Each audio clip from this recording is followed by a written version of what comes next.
El antagonista libreto original Gabriel Espinoza Robles basado en el libreto original Antagonismo en el Cosmos de Gabriel Espinoza Robles Dick. 1999 Concepción literaria moderna, relato narrativo epopeya novelística primeros rasgos de narración de epopeya dramática y trágica conceptuada en épica modernista y variantes de crónica ficticia. El antagonista fuera de este mundo llegando el año 2000, se desencadena una gran revolución en un planeta habitado por seres humanos con una fauna y vegetación muy diversa y abundante. Existen dentro de él, las escalas sociales, sistemas políticos, doctrinas y esquemas adoptados constantemente modificados y asimilados.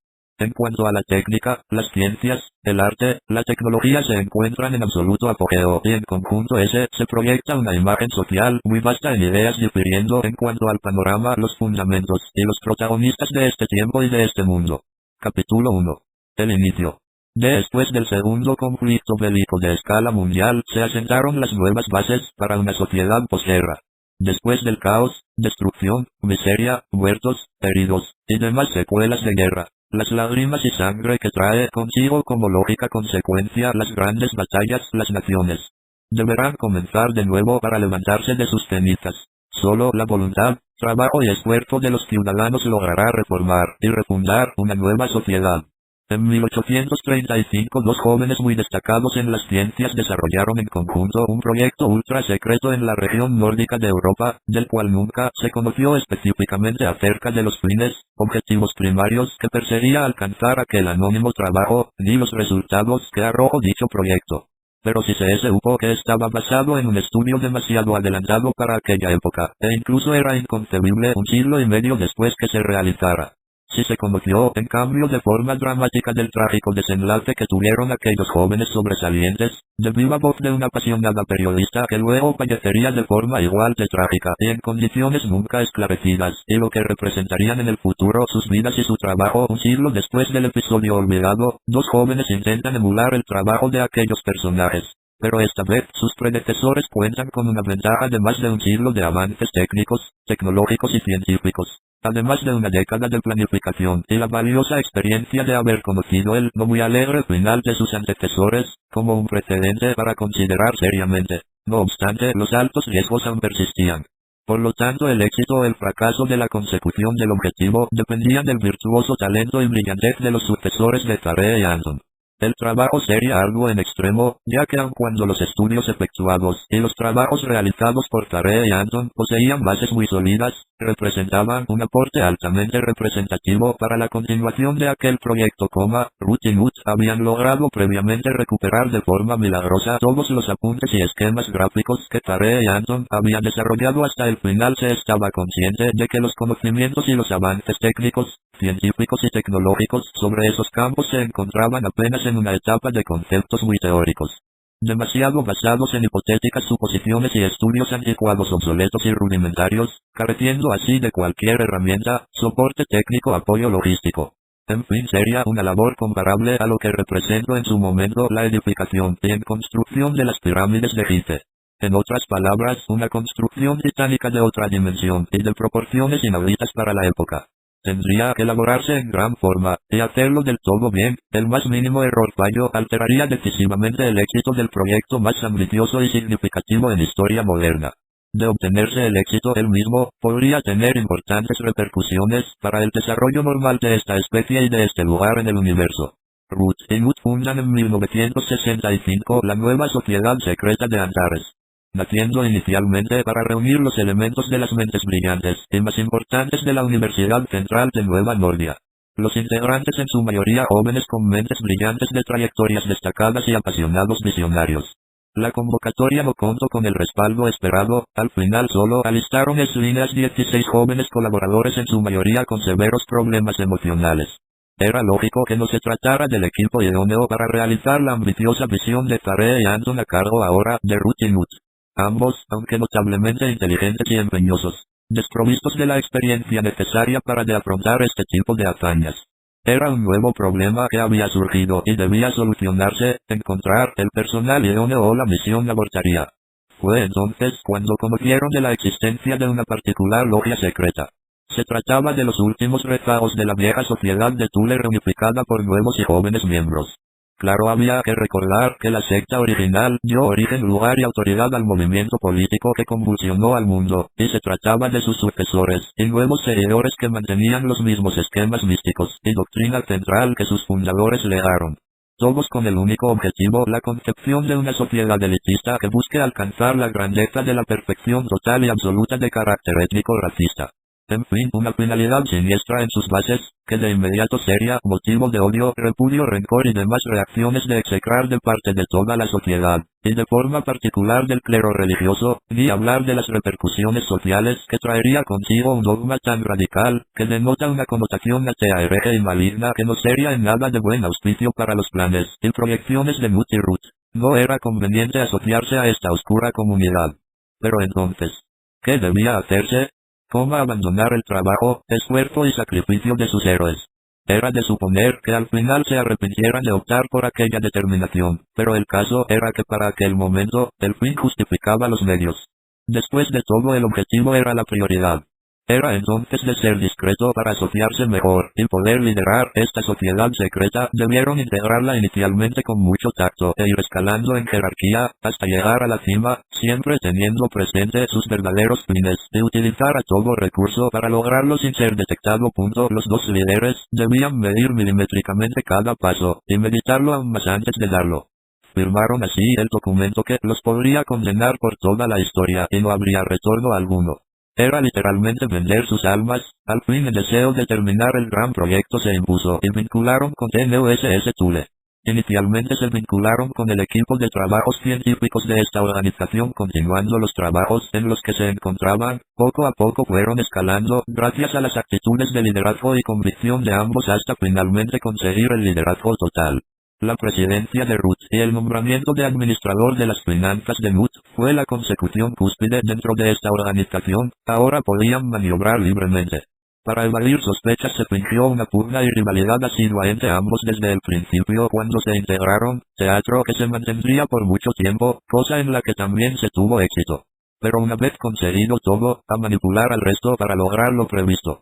Una nueva farsa tenía que librarse. Un proyecto que de tener éxito garantizaría la gran victoria esperada por los partidarios del Thule, y todos debían formar parte y poner todos los recursos disponibles humanos y materiales, con la eterna promesa de una reivindicación absoluta, que por supuesto jamás llegará, y así forzaron la nueva patraña. Capítulo 2.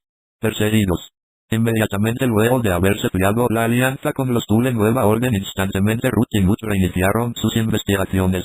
De cara a la consecución del proyecto, sabiéndose que ahora se disponía de un mayor banco de recursos y de medios. No obstante, esta oscura asociación traería enormes contrariedades. En aquellos días, un movimiento político radical y extremista se encontraba en boga. Este propiciaba una serie de actos subversivos para desequilibrar el orden constitucional del Estado. En base a ello, el gobierno y la sociedad perseguiría, para castigar de la manera más severa a los agitadores, entes desestabilizadores. Se montó una persecución a gran escala de parte de todos los sectores de la sociedad y del gobierno, con el fin de hallar y eliminar definitivamente a esta calamidad alarmante y corrosiva para la sociedad seria y organizada. Esto traería malas noticias para los Thule. Desgraciadamente se relacionó a todo movimiento, logia o organización de carácter reservado, e incluso cualquier reunión privada, era tomada como focos de planificación ultra subversiva. A tal modo que se entró en un periodo extremo de toque de queda por toda la nación para precautelar la seguridad del Estado.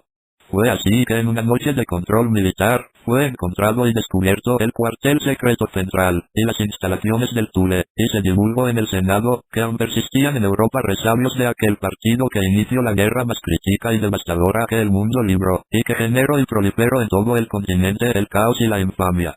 Se desencadenó la mayor operación continental para la captura y luego erradicación definitiva de los denominados criminales impunes.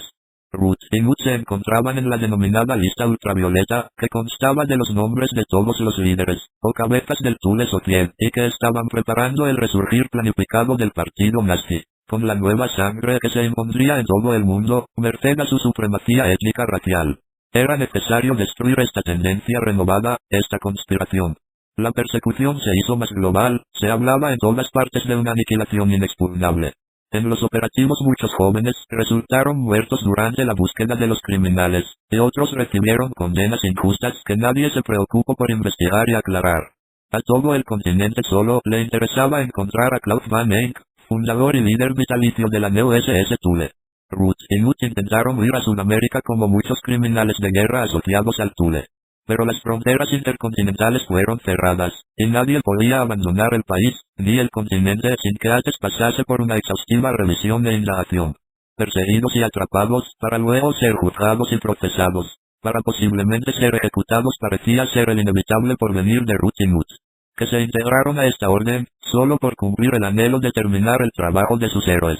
Sarcásticamente parecía ser el mismo desenlace que tendrían en común con estos, una trágica terminación del sueño. Ajeno de cualquier interés en el ideal del Thule, que pudiese tener alguno de ellos, estaría por demás decirlo. Huyendo temporalmente por tiempo indefinido encontraron refugio, en un pequeño poblado al norte de Oslan, en donde aún trabajaban para terminar el proyecto, que los había puesto en esta terrible situación, pero no resignaban, buscando hasta él en las instancias finales terminarlo. Había que decir, que al menos en el tiempo que se formaron parte de Thule, se avanzó considerablemente en este único punto positivo de esa determinación. En Nordia y Doxherm las acciones de búsqueda y captura, para atrapar a otros líderes del Neo SS Thule y otros criminales de guerra, se hacían más intensos. Los esfuerzos conjuntos daban frutos, y luego de notables esfuerzos, se captura a Klaus Van Eyck, quien es juzgado como criminal de guerra por su participación activa y directa, en el Tercer Reich, crímenes contra el mundo y deshumanidad, y de fundar y liderar un movimiento criminal subversivo, e incitar a la guerra entre otros muchos cargos. Posteriormente caerían otros criminales, que fueron parte del Tercero Reich y lideraban o formaban importante parte activa en el Neo SS Thule, así como algunos empresarios y demás socios y miembros afines, que patrocinaban, financiaban o cooperaban materialmente con el Thule. Capítulo 3. Las intenciones rojas. Sabiéndose internacionalmente de la existencia de restos del Thule, el otro polo del poder y del dominio del mundo, el bloque socialista encabezado por Moscovia, comenzó su propia campaña de captura, con fines distintos. Apoderarse de los científicos más brillantes del Thule y ponerlos al servicio del régimen totalitario. Ya antes en el pasado, estas iniciativas de búsqueda habían dado buenos réditos al bloque y esta era una oportunidad para no dejar pasar. Se dispusieron de recursos de las arcas para propiciar laboratorios con instalaciones adecuadas, y de gran tecnología de química biótica y mecánica cualitativa y para física cuantitativa, en esta última en reserva total. Se dispuso también del personal idóneo que trabajaran en conjunto con los brillantes científicos, ya que estos tenían importantes conocimientos. Ahora era solo cuestión de tiempo para hallar a los genios, y ponerlos de inmediato a trabajar para los socialistas. Se emprendió una búsqueda por toda Europa de Oriente para encontrar los trofeos antes que Occidente. Rumania, Chequia-Slav, Yugoslav, Albania entre otros países del bloque rojo, se sumaron a los esfuerzos de captura, aunando metas. El bloque de Oriente disponía de un número mayor de efectivos en la búsqueda, en comparación a los disponibles por Europa de Occidente. Esto hacía presagiar, que se viera más cercana la posibilidad, de que el bloque gane para sí mismo la mayor cantidad de científicos, y tener la ventaja sobre sus oponentes. Mas aun cuando se tenía la certeza, que la mayoría de los miembros del Thule se habían refugiado en países de Europa Oriental. Esto significaba grandes posibilidades de encontrar a los más importantes científicos, tomándose fundamental interés, por poseer a cualquier costa los servicios de Ruth y Knut, y así adjuntárselos, al tenerse conocimiento de sus invaluables talentos, y sobre todo los altamente representativos y estudios. Sus enormes capacidades y amplios conocimientos. Era fundamental tenerlos en sus manos. La bipolaridad del mundo condicionó una pugna en todos los campos existentes por sobresalir, y demostrar al mundo que su sistema de gobierno era el más sólido, el más eficaz, y por ende el mejor. Para así poder convencer definitivamente a los países dudosos, y para persuadir a los neutrales que lo más coherente era sumarse a su bloque. Esta contienda de una constante búsqueda por superar al otro, ocasionó que ambos se relacionaran en todos los ámbitos sociales, y en algunos casos solo se trataba de una estéril suma de intromisiones y pérdidas de tiempo, energéticos y recursos. El bloque socialista que no era partidario de despilfarrar los recursos, y entró en un periodo de austeridad controlada, pero ideó un plan para hacerse de grandes e importantes recursos, de gran relevancia para la ejecución del plan operativo Látigo de Hierro, que consistía en una operación cooperativa conjunta, de los 5 grandes del bloque socialista de Europa para milanar y fraguar una campaña armada en tierra islam, y apropiarse de importantes pozos petroleros arábigos. pero se prescindía de una justificación clara para emprender la campaña militar, sin que intervengan la Unión de Estados de Norteamérica, que tenía amplios conocimientos de las ambiciones de los eslavos en esos territorios, y se tenía muy claro que no iba a ser un mero espectador estallando el conflicto, sabiendo de los intereses de sus más asiduos oponentes en aquellos tiempos. El petróleo jugaba un papel altamente preponderante en la búsqueda del fin común entre ambos bandos, y que podría desequilibrar la balanza a favor de uno u otro de los dos titanes del mundo contemporáneo. Capítulo 4. La bipolaridad del mundo. Después de la Segunda Guerra Mundial, dos naciones se confirmaron y consolidaron como las superpotencias, y se fueron afianzando plenamente a lo largo, ancho y alto del planeta en todos los planos sociales posibles y existentes, marcando amplias distancias con respecto al resto de las naciones del mundo. Emprenderían así ellas grandes y asombrosos proyectos, como también campañas armadas, que paralizaron al mundo de entonces.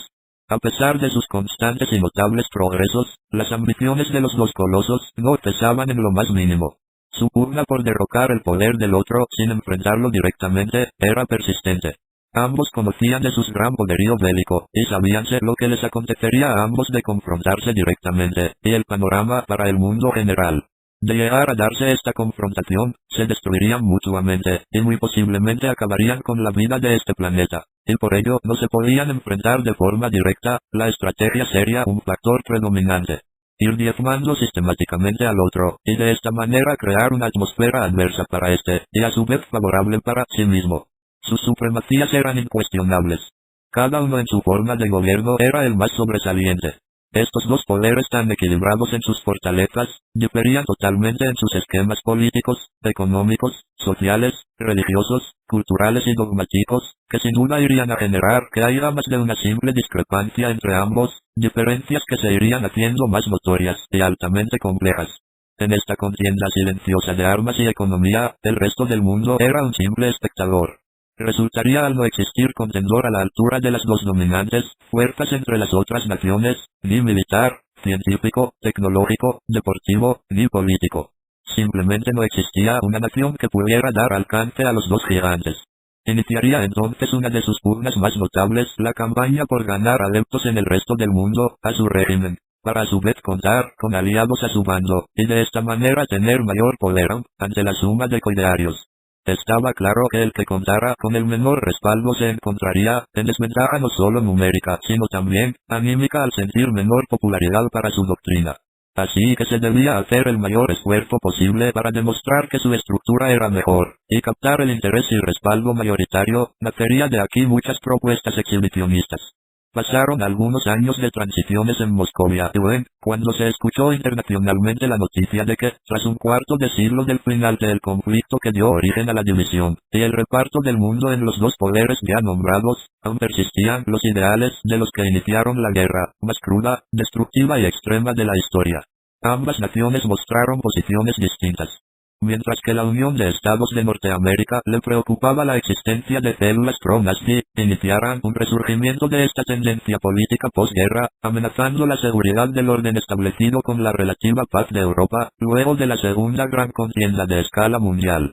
Esto significaría una muy posible división criterios, de negativas repercusiones para el continente europeo, y para el resto del mundo libre o asociado a su política. Esto daría paso a las iniciativas de búsqueda, captura y juzgamiento de los principales líderes de este retomado movimiento, para de esta manera evitar un eventual crecimiento de algún organismo terrorista y separatista nuevamente en este continente, que sería fatal hasta para sus propios intereses en juego. Por otro lado, en cambio, los comuns socialistas les interesaba hallar a las mentes más brillantes y destacadas de esta organización, para ponerlos a trabajar para su gobierno, y sacarle una importante ventaja a sus rivales políticos. En la constante carrera científica y tecnológica que sostenían contra sus archirrivales, dándoles la posibilidad de superarlos en estas áreas, que eran determinantes para declinar decisivamente la balanza del equilibrio de poderes. No les preocupaba ni les interesaba el daño que pudiese ocasionar un movimiento militar organizado. De hecho, no les molestaba en lo más mínimo la idea, ya que más aún les convendría que se pudiese suscitar un posible cisma político en Occidente. Les agradaba la idea, ya que esto acarrearía un daño en sus enemigos, que podría ser también un factor favorable. En esos momentos las cosas se les estaban dando a los rojos, y cuando se supo en Moscovia del acontecimiento, no dudaron y enseguida pensaron en obtenerlo a más talentosos cerebros, que se encontraban en esta organización. Ahora solo se trataba de encontrarlos antes que los aliados lo hicieran. Para tenerlos en su régimen las cosas se podría poner totalmente a su favor. Habría que esperar qué pasaría en los siguientes días. Los próximos acontecimientos serían decisivos en el rumbo del mundo. Primera parte. El origen. Una civilización sobresaliente. En un momento de la larga historia belicosa de un planeta llamado Alfa Solitario en vida de una galaxia denominada así por ellos mismos la Vía Láctea, existió un memorable momento de paz total en todas las naciones que formaban parte del mundo. Cada una de las naciones se reagrupaban para resolver sus problemas internos en los diferentes ámbitos sociales y económicos que en aquellos días sobraban por todas partes. Existió entonces una hermosa nación que deslumbraba al resto del mundo. Sobresalía en todos los aspectos sociales, poseía una bellísima cultura rica en todas sus formas y manifestaciones, y su gente era bella físicamente estilizada y bien dotada, además de culta e intelectual, alcanzó así un renombrado desarrollo globalmente. Su civilización, aunque descendiente de un pueblo inculto, agresivo y bárbaro de la antigüedad, tenía ahora una identidad radicalmente contrapuesta a sus toscos antepasados. Eran sus hombres muy inteligentes, sabios, y de espíritu joven y noble, y sus mujeres dueñas de una gran belleza física, delicadeza, finura y elegancia a todo nivel. Partícipes ambos de una riqueza cultural muy destacada, y además gozaban de pleno desarrollo tecnológico y científico envidiable para esa etapa histórica. Su economía era sólida, lo que les facilitaba a sus habitantes un estilo de vida superior que acrecentaba aún más su estatus. Asimismo eran poseedores de grandes e importantes recursos nativos. Está por demás decir que su nivel de educación y preparación académica era ampliamente el más alto de la época con creces, y sus artes proliferaban elitistamente en todo el planeta. Su sistema político había alcanzado un alto grado de solidez y fortaleza que mediante acciones que denotaban grandes dotes de brillantez por parte de sus administradores que proyectaban gran confianza en sus habitantes. Este destacablemente alto desarrollo artístico, político, científico, tecnológico, artístico y estético en todas sus formas y sólido en su fondo darían lugar a una constante y floreciente civilización. Los llevaría a convertirse en la cuna de la cultura del mundo de esa época. Sus progresivos avances auguraban un gran y prodigioso futuro de todos sus hijos. La libre optativa del pensamiento y expresión de criterio facilitó la manifestación de todas las formas del arte y del saber filosófico y un plano de desarrollo social total muy destacable desde un punto de vista armonioso. Recordaría en gran medida a una gran civilización de la antigüedad, la Grecia clásica en su periodo de mayor esplendor. Eran muchos y muy visibles los atributos de la próspera nación nada belicosa y en extremo pacifista.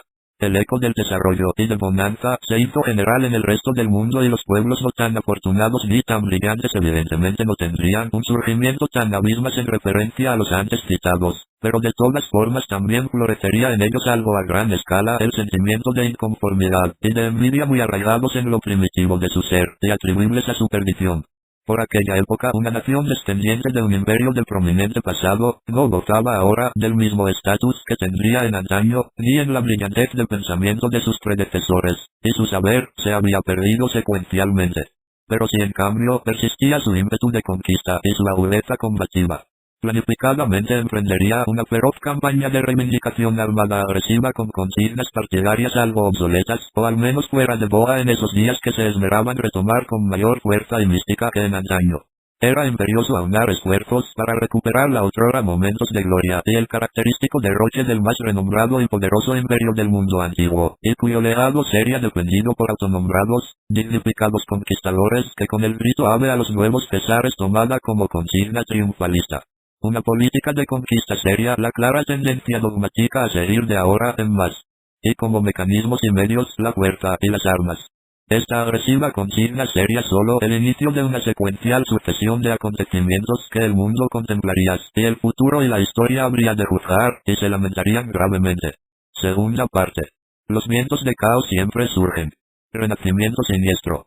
La entonces superpotencia la UN enfrentaría serios problemas partiendo de una enfermedad que aparecería de la nada y que tomaría la vida de millones de personas, una crisis económica que explotó al desplomarse el mercado bursátil y la bolsa de valores, la epidemia que tomó auge trajo consigo muchos males y una inédita crisis política, el imperio del norte de Occidente.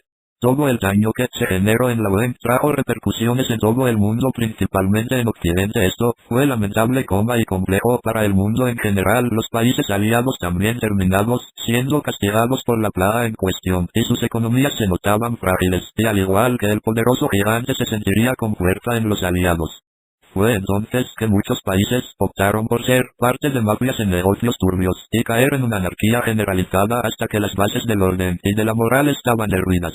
Todo esto creó una dispartición de poderes en todo el mundo y un auge de delincuencia no prevista. La posición de la Iglesia decayó hasta el fondo, y como era de suponerse, la sociedad en general sería escoria en valores humanos. Todo este panorama desalentador generó dolor e incertidumbre. Para asociar al malestar general de la población, el mundo no sabía a dónde dirigirse, y los líderes mundiales no atinaban una sola medida acertada. La oscuridad parecía sumar al globo por completo, y no había quien pudiera sacarla del lugar donde se encontraba. Para colmo de los males, las condiciones climatológicas adversas y contradictorias no permitían la libre producción y distribución de los recursos naturales. Era cosa de no creer, pero estaba pasando en verdad tantas y todas esas calamidades, y eran reales. En fin, esta era la cara del mundo.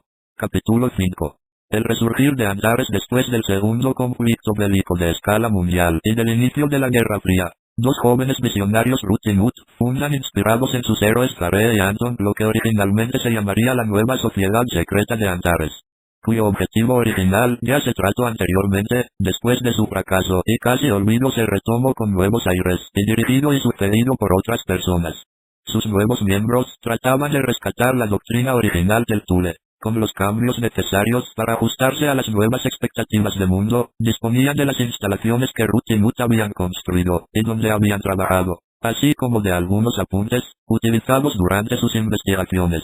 El nuevo dogma era fundar y asentar las bases sólidas, para abrir la brecha y dar paso a la aparición y consolidación de una civilización, que en el futuro llegaría trayendo consigo grandes adelantos, científicos, tecnológicos y culturales para la humanidad. Y liberar del suplicio que padecía su pueblo en el presente, viniendo de la mano consigo la salvación y reivindicación de su etnia. Inicialmente los restauradores, jóvenes en su mayoría, verían frustrados. Tenían siempre presente a Ruth y Knut, quienes tuvieron que abortar todos sus proyectos, tras no contar con el apoyo del resto de sus coidearios, y quienes a su alrededor tenían un mal fin al terminar. Tuvieron, similar al de sus mentores Tare y Anton, con la muerte de estos dos mártires asesinados por la ignorancia e incomprensión de sus congéneres contemporáneos, y que cuya consecución de su objetivo, el elemental primario, a final de cuentas, no lograría capitalizarse. No fue más tarde cuando en 1972, otros jóvenes entusiastas decidieron retomar el reto, y refundar la nueva Sociedad Secreta de Antares. Ellos se sentían muy identificados con Ruth y Knut, así como sus maestros Tare y Anton, pero también eran asiduos partidarios de la Sociedad Thule, y querían retomar los trabajos de los jóvenes científicos, que serán mártires para ellos, y el dogma de los Thule. Unificando las dos ideas, eran tan fanáticos al ideal de Thule, como admiradores de los grandes esfuerzos desplegados por sus héroes. Querían retomar la visión de los jóvenes talentosos bien y en grande. Pero esta vez querían completar el hasta ahora adverso y esquivo trabajo de sus predecesores, y de los que los antecedieron a estos jóvenes emprendedores. También tenían como misión de rescatar la sepultada e históricamente condenada Sociedad de Thule para reiniciarla con nuevos rostros. Unificar ambas ideas bajo la nueva Sociedad Secreta de Antares era el objetivo inicial. Tendrían en ellos la idea de crear una sociedad de talentos de élite y preparados para encargarse de llevar a cabo la culminación del objetivo del proyecto de los anteriormente citados, y de llevar a cabo la visión de aquellos jóvenes emprendedores tan recordados, y la de sus discípulos igualmente inspiradores, tan recordados como estudiados. El nacimiento del hombre nuevo por los ideales superiores, que lograría sobrepasar todos los límites conocidos, y capaces de superar todos los desafíos posibles, y que consiguieran establecerse en este planeta y perpetuarse en la posteridad. La creación de una sociedad basada en una civilización, es decir, la aparición o nacimiento de una nueva raza humana, y con ella el nacimiento de una nueva era para el mundo propio de la doctrina Thule. Serían los nuevos miembros quienes llevarían la antorcha del saber que contenía la llama del conocimiento más puro y más divino. Ambición frustrada de Tare y Anton, y luego paso a Ruth y Knut. Sin embargo, como había acontecido en el pasado, tanto el proyecto como la permanencia de aquella sociedad secreta desde su inicio estaba condenada y confinada a abortar debido a la falta de los fondos necesarios para continuar los trabajos de que se prescindía y poder continuar las investigaciones necesarias. La ausencia de inversionistas importantes y la falta de apoyo y compromiso traían complicaciones monetarias. Además de las finanzas, los nuevos miembros debían afrontar otros grandes contrariedades, ya que aún se perseguía mundialmente a los antiguos socios del Thule original por parte de todos los sectores sociales, tanto autoridades y miembros militares, políticos, religiosos, y por supuesto la lógica condena de la gente común. La mala fama que había ganado el Thule a perpetuidad. Era algo que no se podía ignorar, y como naturalmente heredaban como seguidores de Ruth y Nut. Todo indicaba que por tercera vez este proyecto no solo no se terminaría exitosamente, sino que aparentemente todo hacía presagrar que terminaría de forma decisiva y que finiquitaría drásticamente aquel hasta cierto punto noble propósito. Inicialmente Zaree y Anton, genios precoces movidos por sus ideales limpios y desinteresados, tan perseguidos y hostigados por la chusma inculta e intolerante a las ideas nuevas de la época.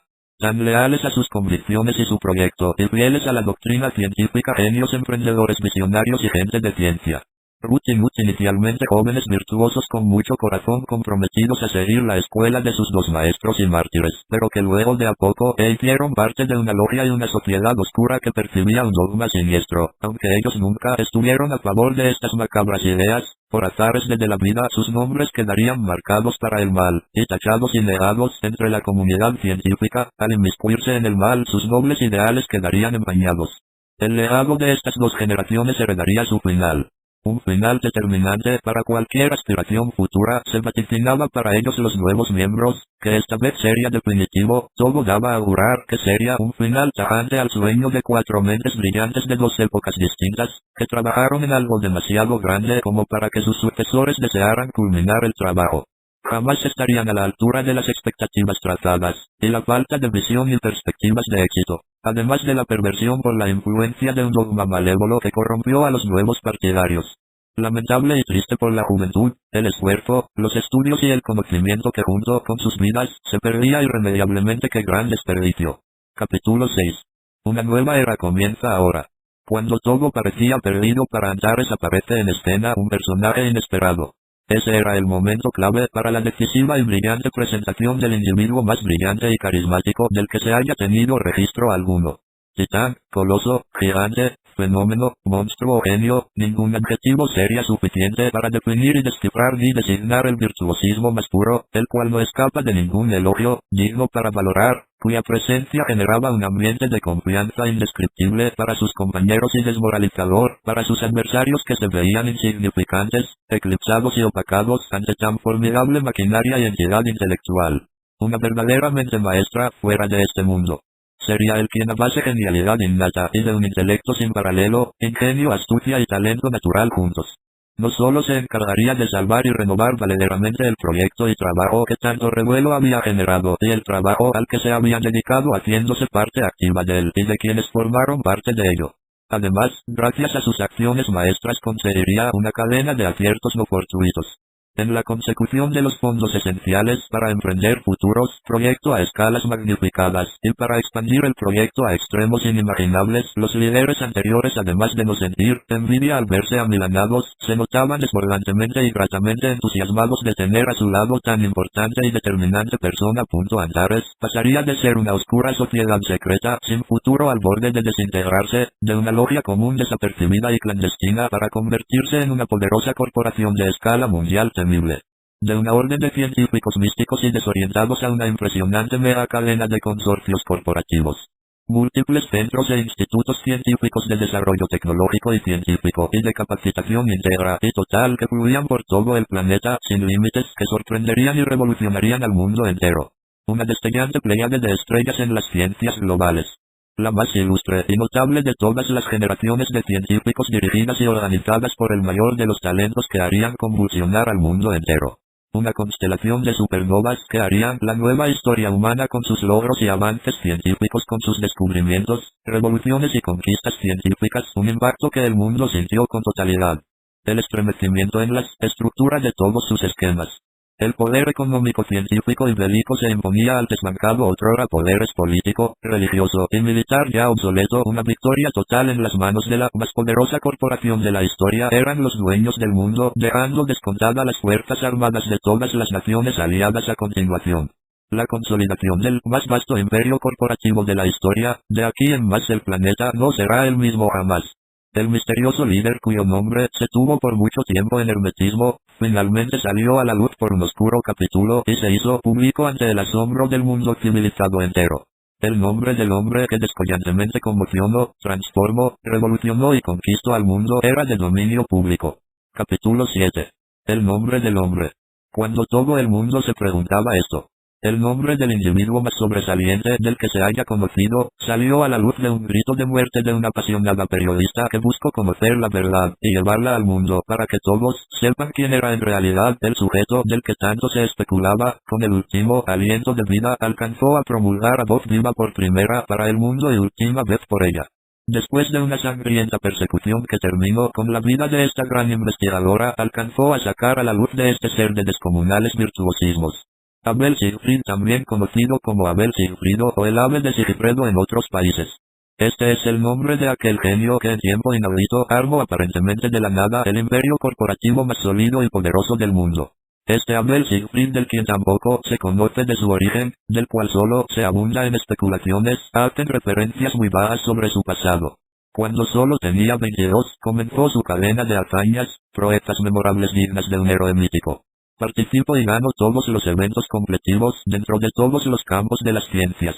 Nominado y ganador de todos los premios más importantes otorgados a sus descubrimientos tan radicales, récord de número de honores, causa por esfuerzo y empeño todo, se ve superado por el talento que vence en todos los planos y campos a todos los adversarios que le aparecen y que sobresalía más que ningún otro científico desde que se otorgan menciones honoríficas por logros destacados. Triunfador en todo lo que emprende y realiza. Hablar de su trayectoria es hablar con letras mayúsculas del camino dorado, una interminable lista de solo éxitos cosechados en esta prolijamente histórica. También se lo definió como un invisible monstruo que devora a sus adversarios y toma todo lo que se le ve en gana. En Oriente y Occidente su supremacía se impone ante quien sea. Liberó tremendas batallas ante los adversarios más tenaces e imponentes que puedan existir, derrotándolos sin esfuerzo. Se impone con autoridad, presencia y carisma. Los halagos nunca son dignos ni suficientes a la hora de hablar de él. Capítulo 8. Abel Siegfried. Todo comienza. El genio e ingenio de Abel Siegfried ya en antaño en su camino dorado tuvo muchos adversarios a quienes venció sin clemencia, pero algún día tendría a un rival a su altura y proveniente de su misma patria. En 1982, asume la dirección y liderazgo de una entonces organización secreta de Antares a los 18 años de edad. En 1982, vence a Thomas Johnson y a Klaus Vancouver en el Premier World Science Junior Institutes con la participación de jóvenes talentos representantes de todo el mundo con su proyecto de reanimación celular vía electrolisis, el descubrimiento más destacado en la biología y la química. En un evento que contó con la participación de 5.000 científicos de todo el planeta y cuya final fue televisada en 200 países. Ese mismo año, gana el Tamequer Apolo Dáliva, que se le otorga al talento más destacado en este campo de la biología. También se le otorgó el Caldeo Alquimista, galardón que se le asigna al científico con mayores progresos alcanzados en la química durante ese año, así como el Premio Internacional de Medicina. En 1983, derrota a Tetsuo Hirohito y a Dan John Lao en el Intercontinental Premier de las Ciencias Físicas. En 1984, gana el New World Genius Masters en todas las ciencias por su brillante descubrimiento Revolución de Galaxias. Reconocido como el mayor descubrimiento en la historia de la astronomía, venciendo con este en todas las ramas de las ciencias a los mejores científicos de los 5 continentes. Ese mismo año, se le hace otorgamiento de 10 honoris causa de las mejores universidades del mundo, se le condecora y es reconocido mundialmente como el mayor genio de la historia por el Gremio Internacional de Científicos, y por la Asociación Mundial de las Ciencias, se le da el nombre de el genio de todos los tiempos, sumando a sus 22 años 5 premios mundiales de las ciencias, un Premier World Science Junior Institutes, un Intercontinental Premier de la Física, un New World Genius Masters, un Premio Internacional de Medicina, 10 honoris causa, además de numerosas dádivas y reconocimientos de los diferentes comités y asociaciones científicas de todo el mundo. El respeto, la admiración y la alta estimación de la comunidad científica se sumaron a los logros antes mencionados. Al cumplir los 22 años de edad, Abel Siegfried había ganado todo en el campo científico. En 1986 se desafía de la comunidad científica para sorpresa del mundo. 1986 es el año de la consagración del mítico Abel Siegfried, y se consolidaría de forma imponente ante todos que bajo que la pequeña sociedad secreta a la cual él asumió el liderazgo cuando ésta se encontraba a punto de desaparecer, que bajo su cargo vio crecer hasta convertirse en la gran corporación que desplazaría a todas las demás empresas, convirtiéndose en la más poderosa del planeta. Comienza su gestión asumiendo la presidencia de la nueva corporación como su líder absoluto. Como líder absoluto, lleva a cabo proyectos de nuevo orden y establece una de expansión y la reestructuración del área de Nueva Nordia, la sede de la corporación. La retomada y vieja ambición de establecer un orden estándar, totalitario y global. En 1988 en su campaña de expansión, se adjunta la adquisición de muchos consorcios rivales, constituyéndose en el monopolio globalizado, acabando con décadas de competencia y mercado libre. La crisis de los 80 afecta la producción y los mercados mundiales, sufren la gran catástrofe demencial mundial de 1986. Trajo consigo una crisis de niveles apocalípticos. El fin de dos imperios y la caída de las estructuras políticas y económicas precipitarían el ascenso del poder del ente corporativo. CAPITULO 9. El cielo escribe la historia, la gran tragedia, el ZIRZ Dahmer es la respuesta a todo. Era el verano de 1986, parecía seria, un verano indiferente, sin embargo, del cielo descendió de forma grosera un insulto en agresión que hirió de gravedad la tierra. Millones de vidas perecieron el impacto de la caída del cometa Cherokee y sus profundos azotes en Oriente, una catástrofe de palabras mayores. Todos los últimos acontecimientos favorecerían de forma determinante a Abel Siegfried, quien era la cabeza del ya entonces dominante imperio corporativo. El SIRZ Dahmer, logro capital de Abel Siegfried, queda de forma indiscutida al total control del mercado mundial de souvenir, medicamentos, dotaciones, provisiones, reservas, equipo técnico, etc. Al quedar destruidas las fuentes de sus ya débiles competidores, en otras palabras a cargo del bienestar de todos los seres vivos. A partir de entonces, y a continuación de los últimos acontecimientos tan trascendentales se proyectarían y se conseguirían las grandes conquistas que darían gloria y honor al cada vez más próspero producto de Abel Siegfried, todos los éxitos que alcanzaría de ahora en consiguiente la más arrasadora corporación de la historia. La gran maquinaria que se asentó y apoderó del dominio económico consistente del mundo. Y su alto estatus bien ganado enmarcado por su sólido régimen financiero, el dominio económico del mundo, que lo consolidaría como el más destacado en la producción y la industria del planeta. Capítulo 10. La consolidación. Ya 1992, han pasado 4 años de la consolidación del SIRZ Dahmer, y el consagrado Abel Siegfried se convertía en el hombre más poderoso e influyente del planeta, dueño de las empresas más importantes del globo y con una fortuna más allá de los sueños de la gente, y con su grupo de socios, coidearios y personal que no vacilaban en eliminar aquello que representase una amenaza por ínfima que ésta se presente para el grupo corporativo y que represente algún obstáculo en el futuro. Y para ello se creó un organismo especializado para buscar y cazar a quien o quienes se manifiesten como un riesgo aparente y real para el SIRZ Dahmer. En 1994 Abel Siegfried inicia una nueva era para el SIRZ Dahmer con cuya confirmado poderío total se pretendió instaurar una política muy radical. Ahora debía demostrarse su poderío militar, así comenzarían las campañas bélicas, las conquistas debían extenderse a nivel territorial, había que expandirse en espacio físico y este era el momento propicio y comenzar la conquista del lejano oriente. Una fuerte maquinaria bélica y estratégica se desplegaría para librar las batallas más extremas en las guerras por el dominio y expansión de su territorio. Episodio 11. Onda de choque. Una vez iniciada la nueva campaña de conquista bélica de Oriente, la decadente Wen tenía demasiados problemas para intervenir directamente en el conflicto. Atsuko Matsuida, general del ejército de Taipon, sería quien dirigiera las fuerzas del ejército del Imperio del Dragón, quien conjuntamente con Tao Bao, general del ejército de Corea, y Mu Song-hu, general supremo del ejército chino, con un ejército de que supera los 100 millones de hombres a su leal e incondicional servicio. En una alianza circunstancial de las tres potencias asiáticas armados con las más altas tecnologías bélicas y las estrategias de guerra más desarrolladas a disposición de los repartos transportes de combates, artillería pesada, vehículos con sensores incorporados, misiles nucleares intercontinentales, una impresionante flota naval de submarinos nucleares y buques acorazados, y una fuerza aérea con aviones de última generación, poderío de infantería incalculable e intimidadora con la mística de Oriente y la firme consigna para aniquilar implacablemente a su adversario y pelear hasta la muerte. Aguerridos, valientes y orgullosos de su historia fructífera milenaria, marcharían guiados por sus dioses, seguirían su destino hacia la gloria de los designios supremos en la gran batalla del dragón, representando a sus divinidades místicas contra el demonio de Occidente, la serpiente del Kas. Habría de darse lugar a la guerra más grande que el mundo haya sufrido. Un choque que se haría sentir en el planeta entero. Un impacto de tremendas proporciones tendría lugar de ahora en más, y cuyas consecuencias serían devastadoras. Nadie podía saber si se prolongaría por años la contienda con batallas largas y sangrientas para ambos fuertes, o sería de rápido accionar y mayor impacto directo e instantáneo. La verdad, nadie podía afirmar con certeza, ningún tipo de análisis sería concretamente viable.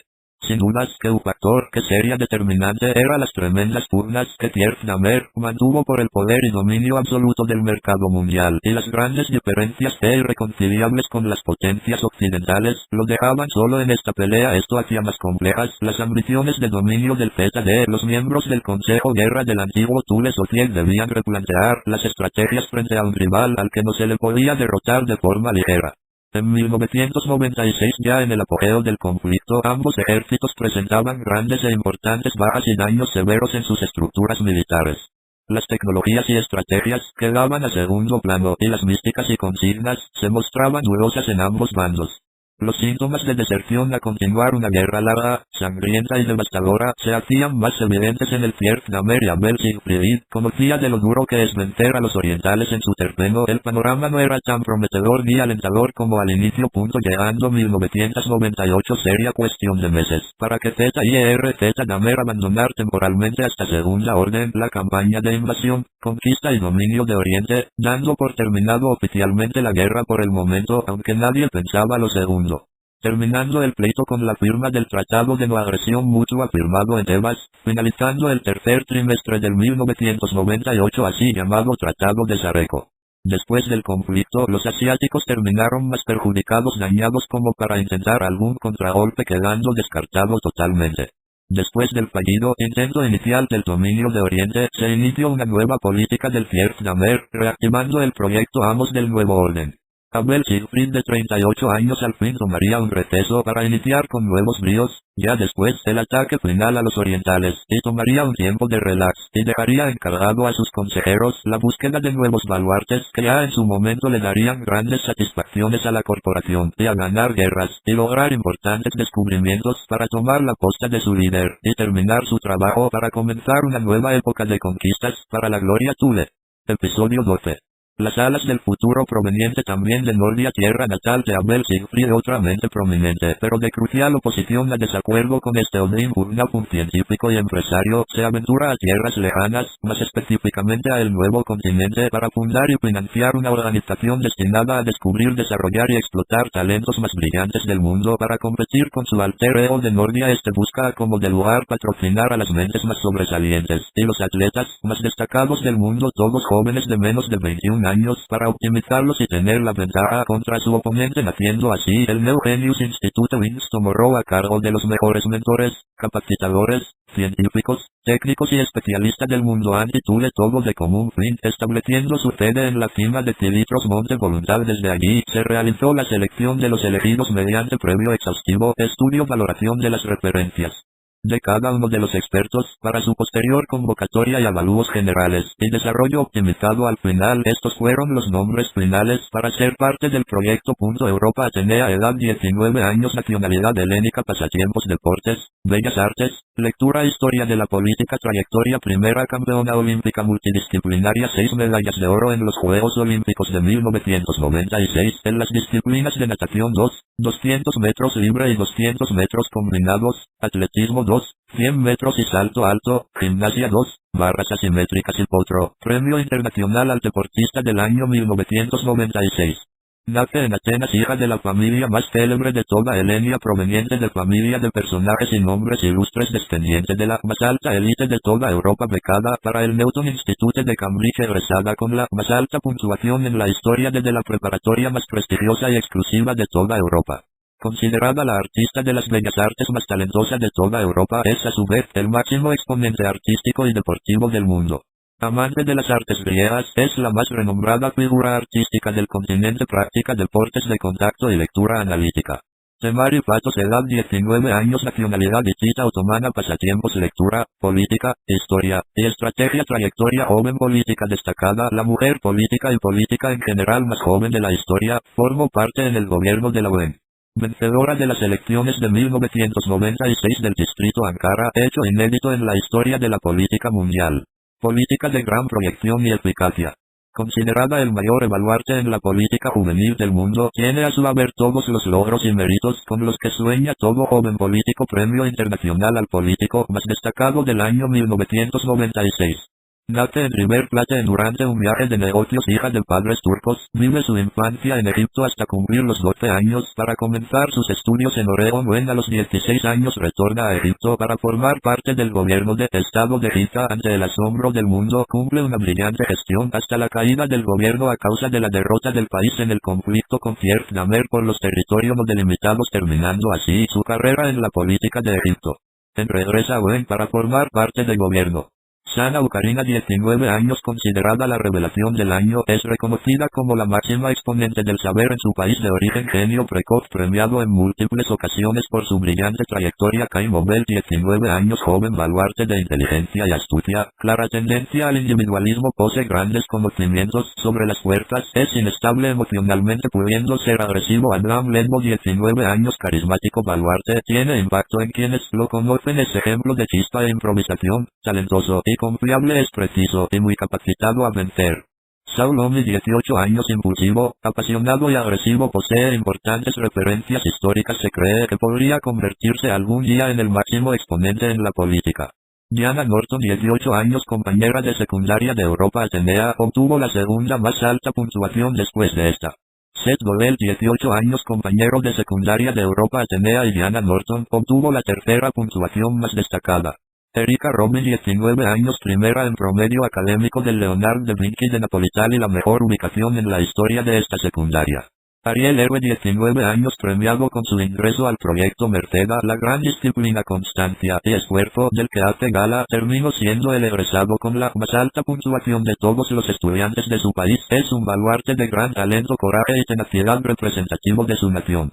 Ellos, sumados a otros 22 talentosos y virtuosos jóvenes atletas y mentes destacadas de todo el mundo, fueron los destacados para iniciar el programa de carnavalización y optimización de todos sus recursos físico-mentales, para la consolidación de una nueva generación de superhumanos que puedan preservar los ideales liberales, en oposición a la política ZD de establecer la creación de una nueva raza humana, seres humanos creados a partir de la selección de los más importantes genios y superdotados genios y atletas de élite de todo el mundo, para posteriormente ser comillas mejorados y posteriormente clonados, para ello partiendo de una gran y selectiva búsqueda, para luego ser trasladados al centro de perfeccionamiento para llevarlos a un cuartel de capacitamiento de fuerza, resistencia, velocidad, agilidad, concentración mental, habilidad mental, etc.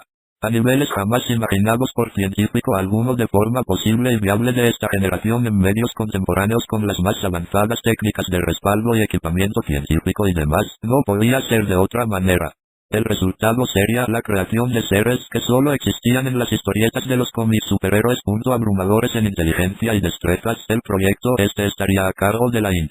En biología físico-química, doctora Sinova Atlerkova, la persona más calificada del mundo, Angie Tule, y dirigido por Odin Burnap, científico superdotado y gloria del deporte de su país antes que ZD existiera. El plazo de la obtención del objetivo del proyecto, la nueva sangre superhumana, era de 7 años, a partir del 1 grado día de introducción de los jóvenes baluartes. Mientras tanto, el proyecto de la corporación Pierre Damer, desarrollado y a cargo del Consejo Thule, era aprobado por este y con la total potestad del segundo para iniciar el proyecto Dioses de Nordia. Nordia Gods Project, introducción a los nuevos maestros de la nueva era a través de la selección y reprogramación de los más sobresalientes hijos de los mejores soldados del ZD. Era previsto un enfrentamiento eventual entre los representantes de las dos escuelas tarde o temprano por parte de los equipos de trabajo, quizá con el futuro del mundo en disputa. Episodio 13. Inicia proceso Las Alas del Futuro. Una vez iniciado el proceso en las instalaciones del Monte Voluntad, no había sorpresas. Europa Atenea es, sin duda, el mayor exponente de todo el grupo reunido. También son destacables las performances de Ariel, Temari y Erika, se convirtieron en los mejor puntuados del 1 grado mes.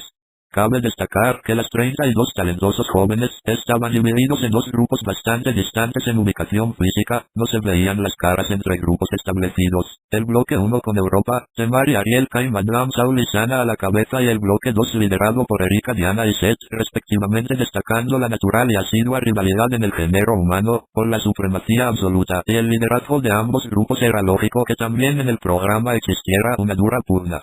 En el bloque 1 Europa tenía como su mayor contrincante a Temari por el liderazgo del puntaje global, Sana, cuya inclusión en el proceso puso en duda de su anexión en él por su agresiva actitud y poco tolerancia a sus propios errores. Protagonizaría episodios muy polémicos con las anteriormente nombradas, creándose un triángulo hostil y peligroso para el proyecto, mientras que Adam y Cain, rivales de toda la vida, continuaban con sus pugnas de siempre. Mientras tanto, en el otro frente, el bloque 2, Erika, quien disputaba el primer lugar del grupo, tenía como amenaza la alianza de Diana Norton, Seth Godel, Tom, Artemisa y Sonia, todos provenientes del mismo instituto, que se las ingeniaban para sacar a Erika del programa. Al término del segundo mes, ya la segunda calificación de Europa, Erika y Temari obtienen los mejores puntajes de los evaluados. Sana es expulsada del programa a consecuencia de sus últimas acciones. Esta sería reemplazada por un integrante del bloque 2, que sería a su vez sustituido por un alternante para el grupo del bloque 2, así emparejando nuevamente a 16 integrantes por grupo. Este hecho traería gran controversia al no conocerse nada del nuevo postulante, generando mucha controversia entre ambos bloques. En el tercer mes, Europa, Temari y Erika, en ese orden, obtienen las mejores puntuaciones, con lo cual se prevé una premiación a los más destacados del programa, ceremonia al que asistieron todos los participantes de los dos bloques, sus tutores y demás especialistas, y resto del equipo de desarrollo. Europa, a quien le precedía la mayor calificación, se aprestaba a recibir la mención de estímulo de parte del presidente del proyecto. La polémica estalló cuando se ignoró las puntuaciones de Europa, dejando de lado todo su esfuerzo, y para sorpresa de todos, se le dio el premio del más destacado y prometedor a alguien que jamás participó en la lista puntuación ni presentó prueba alguna de evaluación, y que para rematar ni siquiera tuvo un mes en el proyecto. Se trataba de aquel alterno que entró por la puerta de atrás para suplir el puesto o cupo de Sana, quien resultase premiado, convirtiéndose desde ese entonces en el enemigo, o más bien el rival a vencer por los demás competidores en la pugna por ganar el estelar. Desazón, confusión e indignación se hicieron presentes en la ceremonia, que se pasó de inesperada en desenlace. Un mes después de la confusa ceremonia, y ya con la participación del ganador del premio, Europa se impone, obteniendo la primera ubicación en el ranking global del Consejo.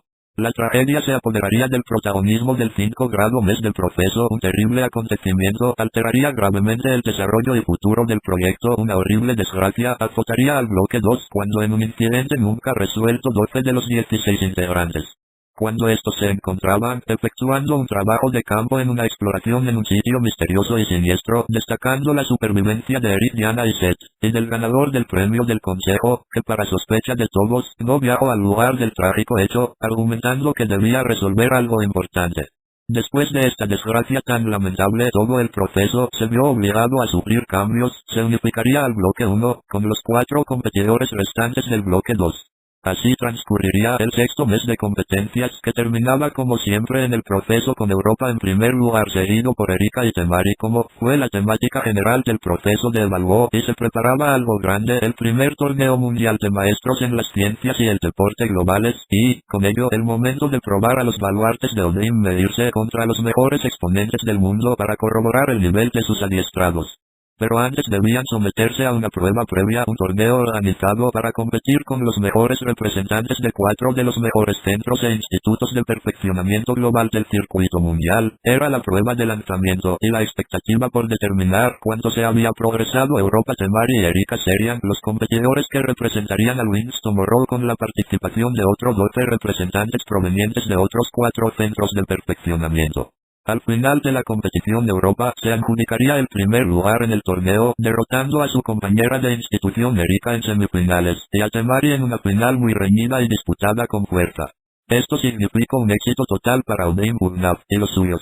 Episodio 14. El torneo intercontinental de maestros. Como la campeona del torneo internacional de Genios y Junior Europa, se consolidó como la más sobresaliente de todo Vince Tomorrow, y como la favorita a adjudicarse este torneo, ya de renombre mundial, al ser el primero con la nueva denominación y sistema de competencia innovador. Llegando la competencia más importante del modo occidental ante todo el continente, se preparaba para el American Lord con la participación de los 128 mejores exponentes de la capacidad humana provenientes de distintas partes del mundo para obtener la primera ubicación, y con ello el alto prestigio de la comunidad científica y deportiva. Europa, la más opcionada para ganar el torneo, no tomaría parte al formar parte activa en la organización del evento del cual estaba a cargo. La sorpresa mayor del evento sería la inesperada participación del sustituto de Sana como campeón vigente cuando este llevaba el nombre de Campeonato Mundial de Potencias Físicas Intelectuales Globales. Para el asombro de todos los organizadores, aquel alterno que apareció de la nada en la premiación interina del Instituto de Odin era campeón desde hace 4 años cuando lo ganó con otras modalidades y designaciones. Mayor sorpresa cuando llegó a la final, misma que perdió, gracias a una determinante interferencia de Europa que no visualizaba por absolutamente nadie, otorgándole el campeonato a Ariel cuando estaban empatados, casi terminando la muerte súbita luego de la prolongación adicional al encontrarse el marcador 6-6. Después de la controversial competencia en polémica final, muchos tuvieron serias dudas sobre su desenlace. Europa fue la encargada de premiar al campeón. Luego de algunos torneos comprendidos en los siguientes meses, Europa continuó su ascenso vertiginoso, obteniendo nuevos e importantes triunfos y logros en diferentes torneos. La supremacía de Europa se hacía cada vez más evidente. Pero mientras tanto en el Vietnamer, se cocinaba algo grande: el desafío televisado del campeón de Thule Championship Cloud, quien retó al entonces campeón mundial de potencias físicas intelectuales globales Olcep Palerba, a quien todos recordaban fue derrotado extrañamente por Ariel en la final del torneo intercontinental de maestros. Este aceptó el reto. Desde Malmo el evento fue televisado para todo el mundo bajo la organización impecable del Vietnamer, un récord de audiencia para ver cómo lo que pareció un monstruo invencible derrotó de forma inobjetable a su rival con marcador de 6-1 ante la eufórica concurrencia que con música de fondo victoriosa vieron arrasar a su héroe con su rival, que lució bastante desmoralizado luego de la competencia. Todo el evento fue visto íntegramente por el Instituto Vince Tomorrow, que asombrados vieron el tremendo poderío del guerrero del ZD ante un oponente fuerte. Algo de incomodidad se percibió en el ambiente. Meses después, el todavía campeón mundial de potencias físicas intelectuales globales Olcep defendería el prestigio de su título después de lo de Malmo. Un nuevo desafío y un nuevo rival, el campeón interino del Vietnamer, el imponente e intimidador Gozer. Otro evento de gran organización, cobertura y recepción mundial. Ante la histeria global de los nordios, nuevamente el local se impone a su rival por 7-2 ante la música de victoria de los locales. El Vietnamer había mostrado al mundo su poder, y nuevamente el Instituto Vince Tomorrow se sumía en la sorpresa y algo de miedo en el ambiente. Al margen de estos acontecimientos, Europa continuaba su escalada de éxitos en el torneo internacional de Genios y Junior Europa. Nuevamente doblegaría a Temari en la final, repitiendo lo que conquistó un año atrás. En épica final del Campeonato de Europa, derrota a la campeona continental en duelo inédito. La cadena de victorias continuaría, y la llevarían a convertirla en la más brillante estrella del mundo, en la figura más talentosa del planeta. Se acercaba el 2 grado torneo intercontinental de maestros. Ariel como campeón debía demostrar porque él era el campeón, y comenzaría la defensa de su título que había logrado, y con la aparición de nuevos exponentes en el terreno las cosas no serían tan fáciles, mas aun con la ya anticipada participación de Europa, quien no había podido participar el año anterior por ser una de las organizadoras en el torneo más importante del continente, sumadas las participaciones de Temari y Erika, y la presentación de una nueva competidora que daría que hablar en adelante. Iniciaba así el tercer American Lord Championship, que tenía como campeón vigente a Ariel, quien se mantenía en reserva durante los preliminares. Un torneo lleno de participantes muy variados, tuvo como máxima figura a Europa, que en célebre final venció al campeón de Oriente en un encuentro muy atractivo, ya que este venía de eliminar a Ariel, campeón hasta ese momento. De esta forma Europa se consolidaría así su hegemonía absoluta en el mundo. Continuaría así Europa la ola de éxitos que alcanzaría aún más fama y renombre gracias a su ingenio. Se adjudicaría así nuevamente el torneo internacional de Genios Junior ya por tercera vez consecutiva en los torneos organizados. Nuevamente gana el campeonato de Europa por segunda vez consecutiva logrando bicampeonato. Una campaña perfecta que terminaría en la descollante participación del torneo intercontinental de maestros el American World Championship, que tendría nuevamente participantes de élite en la realización del evento, que contó con una cobertura televisiva sin precedentes, para observar cómo Europa se consagraba campeona nuevamente del torneo más importante del continente.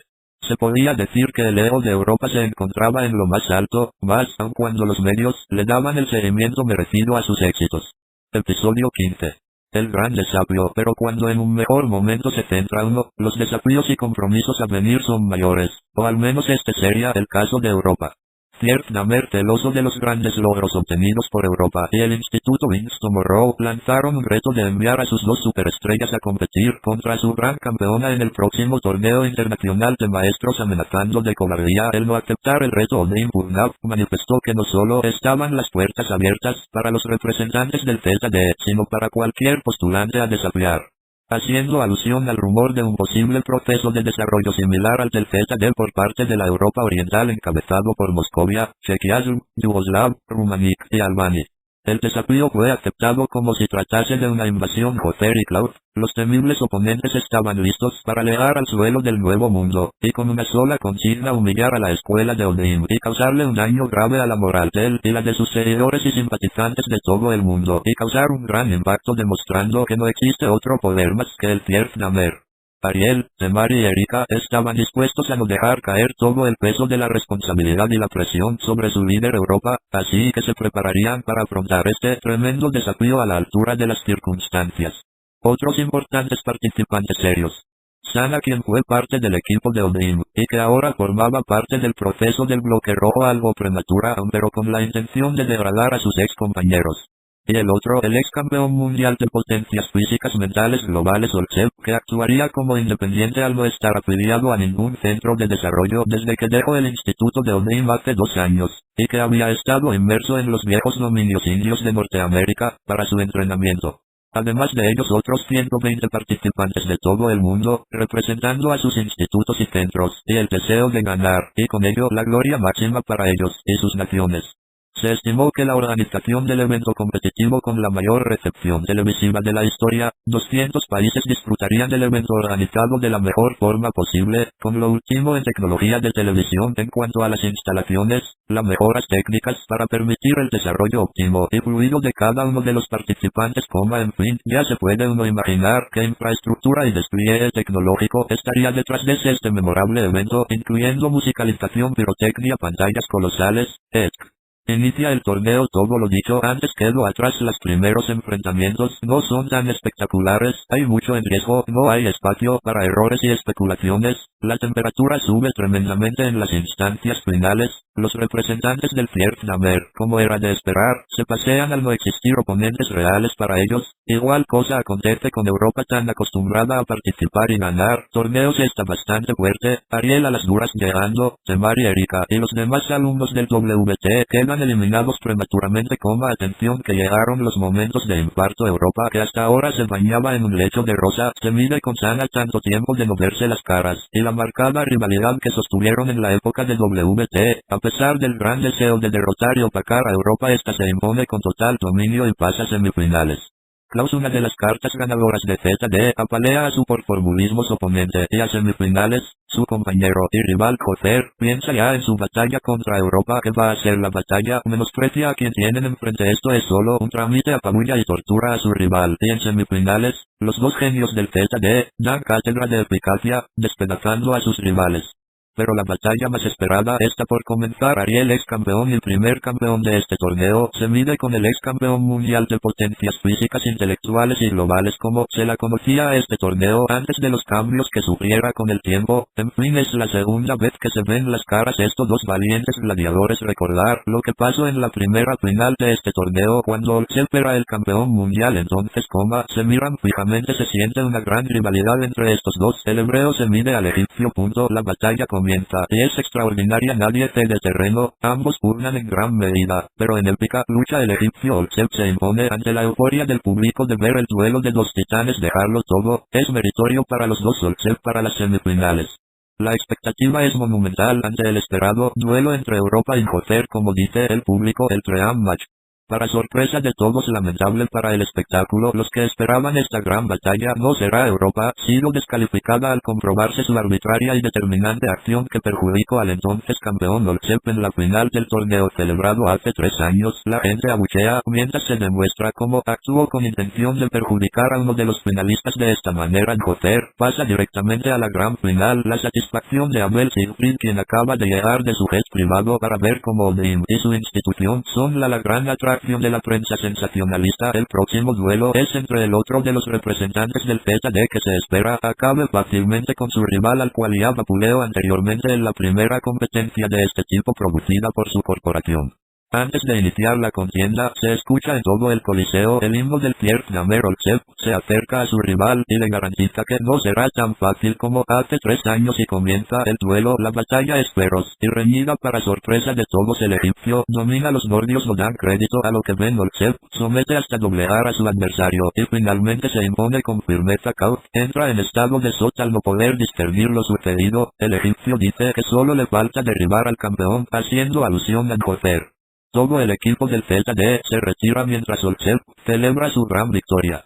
Llega la gran final y, a pesar de lo que ha sucedido con Klaus, hay gran confianza en lo que puede hacer su campeón, a sabiendas que lo sucedido a Klaus fue por el exceso de confianza, y que Jocer es más frío y calculador que Klaus, y que sabrá restaurar el prestigio perdido.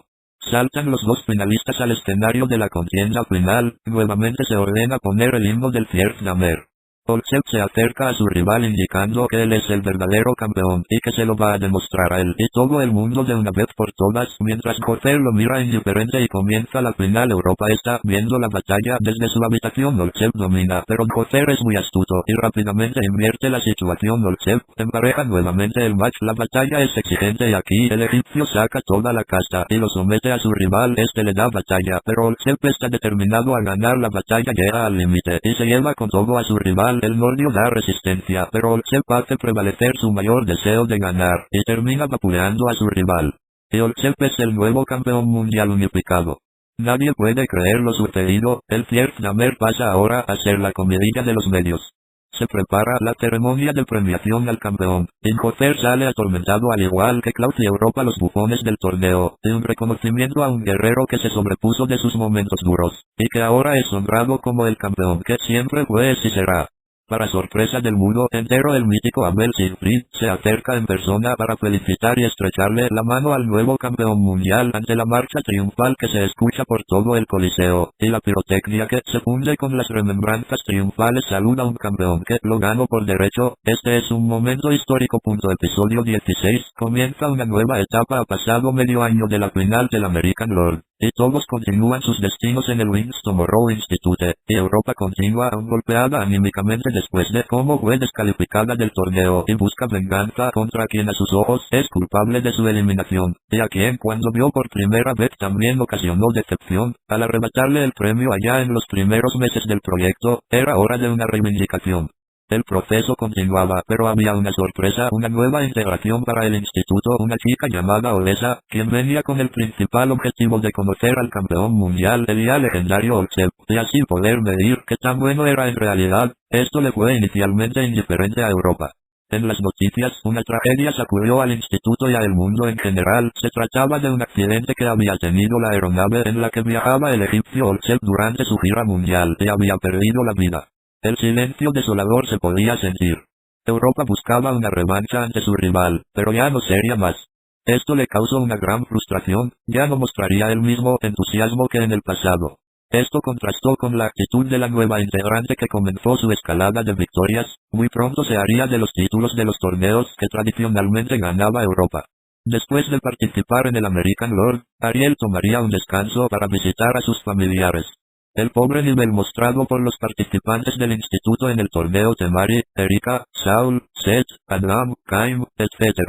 había demostrado lo lejos que estaban en relación a los representantes del Fierknamer, que con poco pusieron en ridículo al resto de los participantes. Esto afectó la moral del equipo. Sin embargo, sería Odessa quien cargaría con el peso y la responsabilidad del instituto, y lo hizo de gran forma, aunque parezca mentira, tan bien como lo haría la propia Europa de encontrarse al 100% de sus capacidades. No tardaría en ganarse el reconocimiento de los medios, y ganaría el torneo internacional de Genios Junior, y el campeonato de Europa, ganando ambos torneos en gran forma dentro del instituto, y ya con el regreso de Ariel, se disponían a elegir al mejor exponente de Wings Tomorrow en competencia. Temari enfrentaría a la mejor figura del momento, la genial Odessa. Esta no tendría el más mínimo problema para vencerla. El retorno de Ariel le devolvería la confianza perdida a Europa, y encararía por fin un desafío desde el American Lord. No tendría el menor problema para imponerse ante sus compañeros. Y así se llegó a la final Europa vs Odessa, las antiguas glorias, contra la nueva figura. Un verdadero choque de fuerzas parejas. La batalla es demasiado pareja y llega a las prolongaciones adicionales, e incluso a muerte súbita sin ganador. Finalmente terminando en empate, el resultado final disgusto a Odessa, que abandona el instituto después del enfrentamiento. La confianza retorna al instituto y la moral sube. Cuando aparece una nueva cara, otra chica, de nombre Nemesis, con habilidades equiparadas a las de Odessa, y con el objetivo de lograr lo que la anterior no logró, vencer a Europa, a quien se le ordena tome vacaciones obligadas. Mientras ésta se ausenta, Nemesis toma total control del instituto, no tarda en ganar torneos, hasta que finalmente logra obtener el torneo internacional de Genios Junior y el campeonato de Europa, ambos ganados en gran nivel. Al regreso de Europa, Nemesis la envía un desafío en el campeonato interino se organiza. En este evento, como el año pasado, organizó en reserva y Nemesis toma el protagonismo y en semifinales bate fácilmente a Ariel. Por su parte, Europa también llega a las finales con gran facilidad y llega a la final. Nemesis le dice algo a Europa, comienza el choque, y es igual de parejo que el que tuvo el año anterior. La misma Europa ante Odessa, nuevamente le llega a adicional reposición, y a muerte súbita. La lucha es demasiado pareja, pero esta vez afortunadamente Europa gana en el último punto por un margen casi inexistente por lo exigido de la contienda, pero Europa gana. Iracunda Nemesis deja el instituto y regresa la moral y el espíritu al instituto. Episodio 17. El renacer. La era de los torneos y competencias han terminado. Es hora de poner en práctica y al servicio de la humanidad los adelantos en bioreprogramación, biofísico-química, los avances para emplearlos en la solución de los problemas del mundo contemporáneo. No hay más competencias para Europa, Ariel, Temari, Erika y los demás. Ya estos están conscientes de la nueva responsabilidad de trabajar en conjunto para salvar el ambiente de las enfermedades, anomalías climatológicas y demás calamidades que azotan al mundo. Empleando todas sus habilidades suprahumanas para ayudar a los demás, esa es la nueva política de Odin y su equipo. Por otro lado, la tradicional consigna dogmática del Thule en el Fjerdamer sigue su esquema de producir en masa. Para sorpresa de todos, Abel Siegfried se dirige al Consejo Central del Fjerdamer constituido por Gother, Cloud, Odessa y Nemesis, quienes se habían infiltrado exitosamente en el instituto de Odin Burnham, y se prepara a presentarles a su nuevo presidente. Para sorpresa de todos, el egipcio Olchev, quien luego de ganar el American Lord, llegó a un acuerdo de contrato con el Thule y para evitar su afiliación total al ZD, debía fingir su muerte para el mundo. Abel Siegfried explicó los motivos de su decisión de abandonar la presidencia del ZD, acusando el padecimiento de un agudo mal que lo acongojaba. El nuevo presidente tomaría las primeras decisiones para pulir el camino para la invasión final de Oriente, en la campaña que había sido postergada. Finalmente, lo que en su momento sonó como un rumor, se constituyó en una realidad. El bloque rojo ya tenía consolidado algo comparado al Fjerdamer, cuya cámara estaba encabezada por Thor, Orión, Jaina, abrir paréntesis, 3 hijos de 3 héroes legendarios de la Tierra Eslava, y Sana, una infiltrada, el Instituto Wings Tomorrow. Cuando estalló la guerra final de Oriente, el Fjerdamer estaba decidido a tomar la que deseaba. Casi inmediatamente estalló otra guerra. El bloque rojo quería anexarse a algunos territorios del Atlántico por sus importantes recursos, y los tendría como de lugar. Mientras todo esto pasaba, Europa, Ariel, Temari y Erika trabajaban por aliviar las plagas que habían caído sobre África conjuntamente con la UN. Cuando se difundió la noticia ante el horror de que la Tierra sería acotada por un cometa de dimensiones de potencial extintivo para el planeta, la suerte estaba echada. Europa, Ariel, Temari y Erika perderían la vida tras la caída del meteoro Cherokee 2. Este terminaría acabando con toda la vida en el planeta. De las ruinas salió el único superviviente, el egipcio Olchev, quien contempla la destrucción, el caos total y lo desértica que ha quedado el planeta Alfa. finalmente logra visualizar un globo terráqueo semidestruido, con la leyenda "Mi poder es total", haciendo alusión a lo insignificante que resultan el hombre y su planeta en general, en comparación con la infinita dimensión y complejidad de la creación del cosmos. Y fue cuando entonces finalmente el orgulloso Olchet se arrodilla, e implora perdón y misericordia a los cielos por sus acciones, y las de los demás seres humanos perdidos por la hecatombe. Estas eran las palabras finales de algún ser humano sobre la ya desértica tierra. Este es el final del antagonista Gabriel Espinoza Robles.